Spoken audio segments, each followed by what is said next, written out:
পান্তা ভাত, পেঁয়াজ, কাঁচা লঙ্কা। বাইরে 45 ডিগ্রি, ঠিক আছে, খুব গরম।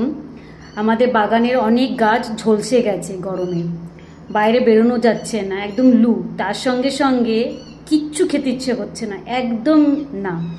তো আজকে কালকে রাতে রাখা পান্তা ভাত, আমাদের ট্রেডিশনাল বেঙ্গলি গট হেলদি খাবার।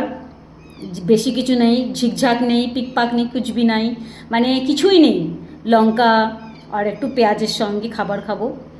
আর পেঁয়াজ যেমন হচ্ছে লোকে আলু ভাজে, তারপরে হচ্ছে অনেক রকম মাছ ডিম ভেজে খায়। আমার কিচ্ছু ইচ্ছে করছে না খেতে, বাস সিম্পল।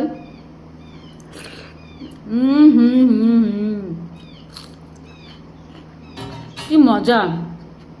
ও দারুণ লাগলো।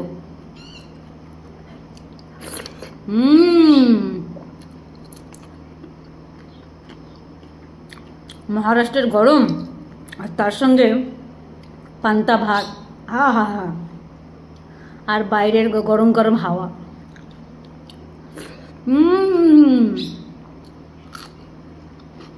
কি মধুর!